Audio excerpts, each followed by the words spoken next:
Halina Kowalska wrote in a brown notebook every Friday for 62 years, and her husband never once knew what was inside it. Not because she hid it from him. It sat in plain view on the same kitchen shelf on Polish Hill for 6 decades. He simply never opened it. He gave her his mill pay on Friday and trusted her with the rest, a whole architecture he never saw. I have that notebook now, and I'm going to read it to you. It is 68 pages, written in pencil, in Polish, one entry every Friday from 1924 to 1986, a ledger of every penny that came into that house and every penny that went out. And folded inside the way she ran her week were 25 small disciplines. Call them tricks, though they were not tricks in the way the word sounds now. They were the invisible labor of a steel worker's wife keeping 8 children alive on 1 mill wage. The 6 tin envelopes, the market route planned by the day each butcher marked down meat, and the one that mattered most, the year the mill cut every man's pay and what Halina had set aside that her husband never knew about. I will get to that, I promise. But first you need to understand the kitchen, the shelf, and the woman. So stay with me a while. I am in no hurry, and you should not be either. This is a woman's life, told Friday by Friday. And before we begin, tell me in the comments, whose notebook do you have on a shelf in your house? Or whose do you wish you had kept? The one nobody could read after she was gone. I read every one. We are reading a woman together tonight, you and I. The room is small. Stay. It was always a Friday. That was the first thing you needed to know about Halina Kowalska, and the last thing her own children fully understood. Friday was when Stanislav came home from the mill with his pay, and Friday was when Halina opened the bucket. Not a metaphor, an actual galvanized bucket with a lid kept under the sink in the kitchen on Polish Hill, where the week's cash lived until she sorted it. He handed her the envelope at the door. She thanked him, and then, after supper, when the younger children were down and the older ones were doing their lessons at the table, she sat with the bucket and the notebook, and she did the Friday account. I came to that kitchen first as a child, holding my mother's hand. My mother was a visiting nurse, and Halina was one of her patients, and I trailed along on Saturday mornings and after school the way a nurse's daughter did in those years. I was 7. I did not understand a thing I was looking at. I thought the notebook was a diary. I thought the envelopes on the shelf were where she kept her recipes. It took me the better part of 30 years to understand that I had been watching one of the most disciplined household economists I would ever meet, and that she was doing it in a language I could not read, in a kitchen that smelled of cabbage and coal smoke, with a pencil worn down to almost nothing. She kept the pencil on a string. That is the kind of detail that does not advance anything, but I cannot leave it out. A short pencil on a length of grocery twine, looped over a nail beside the shelf so it could not wander off and so a child could not carry it away. 62 years of Fridays, and she wore down I do not know how many pencils, but the string outlasted most of them. The kettle was usually on. The window over the sink looked down the hill toward the mill, and on a clear evening you could see the stacks at Jones and Loughlin going, the orange light of them on the underside of the smoke. There were 6 envelopes, not paper envelopes, tin ones, little flat boxes she called koperty, lined up on the shelf above the sink. One for the rent, one for the church, one for the funeral fund, because on Polish Hill you did not die owing the parish, and a funeral fund was not morbid, it was a matter of dignity. one for the children's shoes, one for the wedding fund, and that one was started for each daughter the year the daughter was born, so that the fund and the girl grew up side by side. And the sixth one. The sixth one she called the bad week. That was the envelope nobody talked about, and it is the one the whole house turned out to depend on. And I will get to it, I promise. But the sixth envelope only makes sense if you understand the 5 in front of it first. Every Friday she would count Stanisław's pay onto the table, and then she would feed the envelopes in order. Rent first, always, no matter what. Rent came out before anything, before food, before her own breath almost. Then the church. Then a little to the funeral fund, even in a thin week, even if it was only a few cents. Then shoes, then the wedding fund. And whatever was left, and there was not always much left, went to the table and the bad week. She did this 2,500 times. 62 years of Fridays, give or take the few she was too sick to hold the pencil, and on those her oldest daughter did it, in the same hand the mother had taught her. That is the ritual. That is the engine of this whole story. Not the math, the return. Every Friday, no matter what the week had done to her, she came back to the table and she faced the numbers. She did not look away from a bad week. She wrote it down, the thin weeks in the same steady hand as the full ones, no apology in the margin, no skipping. There is a discipline in simply not flinching from the page, in sitting down to the worst Friday the same way you sit down to the best one. Halina had it. I did not have it for most of my own life, and I will come to that too. The system stood on something larger than the kitchen. If you only see the envelopes, you will think this was one careful woman. It was not. It was a whole hill of them, and behind them was the mill. Stanislaw Kowalski worked at Jones and Laughlin, down along the Monongahela, the way nearly every man on Polish Hill did. He came over from Poland in 1923, the same year as Halina, went into the steel, and stayed in the steel until the steel took him. He died in 1956, 54 years old. The neighborhood called it the Black Lung. What the steel did was its own slower thing, the dust and the heat and the fume of 40 years. He coughed for the last decade of his life, and Halina nursed him through it while she raised the children he could no longer carry to the table. Now, I want to be careful here, because the title of a story like this can make it sound as if these women were keeping secrets from foolish husbands. That is not what this was. Stanisław was not a fool, and Halina did not hide the bucket from him. He could have opened it any Friday of his life. He never did. The mill gave a man one job and one identity. You went down the hill, you gave your body to the furnace, you came home, you handed over the pay, and the running of the household, the whole invisible second economy of the house, that was hers, and a man did not enter it any more than she entered the mill floor. It was not distrust. It was a world divided in two, and his half cost him his lungs, and her half nobody ever counted at all. And the mill knew exactly what it was doing. I do not say that with heat. I am too old for heat. But I will say it plainly. Jones and Laughlin priced a man's lungs into the wage. The whole hill knew the price. A man could feed 8 children, or he could quit, and the mill knew he would not quit, so it paid him just enough and worked him just hard and let the dust do what the dust did. Stanislaw was not careless. He was given one door, and he walked through it every morning for 33 years.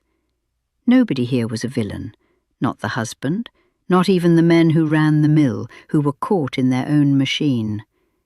The villain is a pattern, and the women absorbed its cost in the quiet of their kitchens. There was another woman on Polish Hill, 2 doors down, named Antonina. I never knew her the way I knew Helena, but the notebook mentions her here and there. She did the same thing, a slightly different system, kept in a sugar tin rather than on the shelf, but the same Friday return, the same funeral fund, the same sacred remittance sent to a brother near Krakow. 2 doors apart, 2 women, the same architecture, neither taught by the other.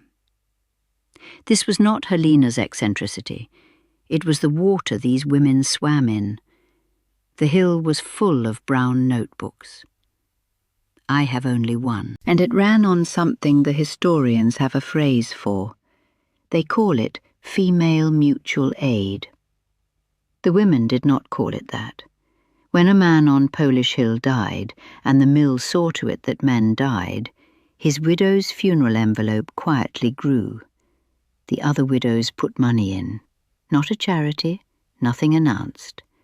A woman would find a few dollars more in her funeral fund than she had put there, and she would say nothing, and when the next man died, she would do the same. After Stanislav died in 1956, Helena joined that circle in earnest. 11 widows by 1957, the notebook says, never fewer than 6 after. They built a private welfare state on that hill out of small contributions across decades before this country had built one of its own. I should confess something here, because I have been making Helena sound like a saint and myself a faithful witness, and neither is quite true. For the first 6 years I went into that house, I thought the envelopes were quaint. I want to be honest about the word in my own head. I thought they were charming. Old country thrift. I was young, I had a nursing degree, I had been taught that real money lived in banks and budgets and percentages, and here was an old woman with tin boxes and a pencil on a string, and I filed her under charming, the way you file something you have decided not to take seriously. I once said as much to my own daughter. Katie was a girl then. She is 47 now, and she still reminds me of that word when I get above myself. It was not charming. It was engineering, and I was 40 years late to seeing it. Now, the page I promised you. The year was 1932. The country was in the Depression, and the mill did the thing the mill always does when the country shakes. It cut every man's pay. Jones and Laughlin cut Stanislav's wage, the way it cut every wage on the hill, and a family that had been living with very little was suddenly living with markedly less, and there were 6 children still in that house, all of them needing to eat. I have read this stretch of the notebook more times than any other. The hand gets smaller across these months. The numbers get tighter. You can watch a woman doing arithmetic against the dark, and here is what saved the house. The bad week envelope. The 6th tin. For years, for the whole stretch of the good years in the 1920s, when the mill was running full and Stanisław's pay was steady, Helena had been feeding that envelope a little every Friday. Not much. Sometimes a quarter, sometimes less. A bad week reserve against a bad week she could not name yet, but knew, the way these women always knew, was coming. Stanisław never knew that envelope existed in the form it existed. He knew there was money when there needed to be money. He did not know that for 10 years his wife had been quietly building a wall against exactly this year, this cut, this winter. When the pay was cut in 32, the bad week had finally come. Not a week, a year of bad weeks, and the envelope was there. She drew it down across that year a few dollars at a time. The notebook tracks every withdrawal, and it carried the rent and the table through the months when Stanisław's cut wage could not. The house did not go under. The family did not lose the rooms. 6 children stayed fed and stayed in school shoes through the worst year Polish Hill had seen, and the thing that did it was a tin box on a shelf that the man of the house had walked past every single day for 10 years without once wondering what was in it. That is the trick the title promised you. That is the thing the wives hid from their husbands, not out of betrayal, but because the men were never meant to carry it, and the women carried it so completely that the men got to not know. Stanislav went to the mill in 32 believing, I think, that they were simply scraping through on grit. He did not know his wife had been saving against this exact year since before some of his children were born. That is what was hidden. Not money. Foresight. The whole engineered future of a household, kept in a language he did not read, in a tin he never opened, by a woman the world never thought to count. And it was not only the bad week envelope. The rest of them bent toward the same end, keeping a house standing on a wage that should not have been able to hold one up. The shoe rule. Every child's shoes bought half a size too big and packed with newspaper in the toe, so they grew into them across 2 winters instead of 1.